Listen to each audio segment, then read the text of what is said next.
সকলের জন্য সমান সুযোগ থাকবে।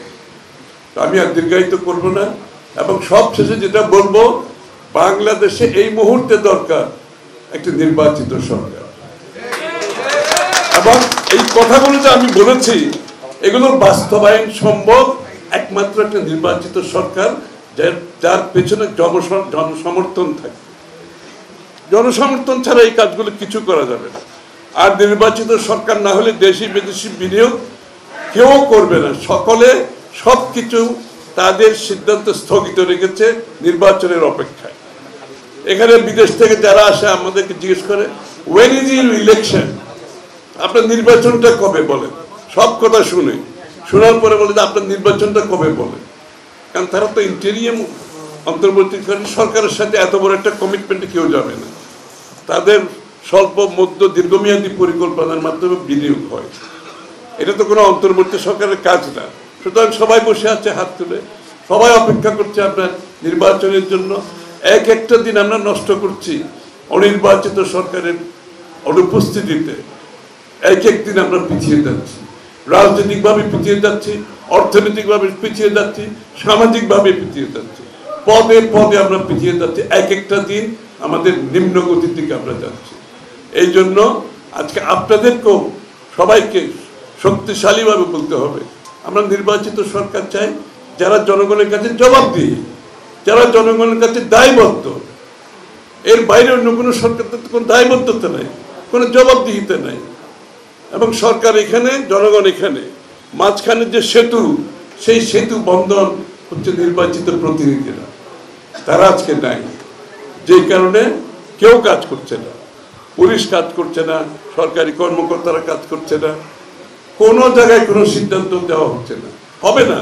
এই জন্য আমি তাদেরকে দোষারোপ করছি না। এটা ইন্টেরিয়াম সরকারের কাজ না। আমি কাউকে দোষারোপ করছি না। আমি চাই বাংলাদেশের জনগণের ভোটে নির্বাচিত সরকারের মাধ্যমে যত তাড়াতাড়ি সম্ভব দ্রুত নির্বাচনের মাধ্যমে বাংলাদেশকে গণতান্ত্রিক প্রক্রিয়ার মধ্যে নিয়ে আসতে হবে। জনগণের মালিকানার প্রতিফলন ঘটাতে হবে, যার জন্য আমরা গত 17 বছর যুদ্ধ করেছি, প্রাণ দিয়েছি, জেল খেটেছি। সুতরাং মালিকানা জনগণের হাতে ফিরিয়ে দেবেন। তাদের নির্বাচিত প্রতিনিধি যারা তাদের কাছে দায়বদ্ধ থাকবে, তারাই জনগণের সমস্যার সমাধান করতে হবে। সংস্কার বলেন, পরিবর্তন বলেন, তারপরে আপনি কি বলেন, ওই চার্টার বলেন, সবগুলো বাংলাদেশের জনগণের সমর্থন নিয়ে করতে হবে। কোনো বিশেষ দল, বিশেষ গোষ্ঠীর চিন্তার মাধ্যমে পরিবর্তন আসে না। আর আসলে সেই পরিবর্তন তাদের জন্য আসে, বাংলাদেশের মানুষের জন্য সেই পরিবর্তন আসে। এটা মাথায় রাখতে হবে। আমরা ঢাকায় কিছু লোক বসে নিজেদের বিজ্ঞ মনে করে বাংলাদেশের মানুষের সিদ্ধান্ত দিয়ে দেব, সেটা গণতন্ত্র নয়, সেটা গণতন্ত্র বিরোধী কার্যক্রম। গণতন্ত্রে বিশ্বাস করতে হলে জনগণের নির্বাচিত সরকারের মাধ্যমে, গণতান্ত্রিক প্রক্রিয়ার মাধ্যমে আপনাকে পরিবর্তন আনতে হবে, যেটা সবচেয়ে বেশি সাস্টেইনেবল হবে, যেটা টিকে থাকবে, টেকসই হবে। এবং সেটাই আজকে বাংলাদেশের মানুষের আকাঙ্ক্ষা, ব্যবসায়ীদের আকাঙ্ক্ষা। আমি যেখানে যাই ব্যবসায়ীরা আমাকে বলে, খসরু ভাই একটা নির্বাচিত সরকার দিয়ে আমাদের একটু মুক্ত করে দেন। বিশ্বাস করেন, যেখানে যাই ব্যবসায়ীদের একটা কথা, খসরু ভাই একটা নির্বাচিত সরকার দিয়ে আমাদের একটু মুক্ত করে দেন। আমরা ব্যবসা বাণিজ্য করতে চাই, আমরা কাজ করতে চাই, আমরা বিনিয়োগ করতে চাই।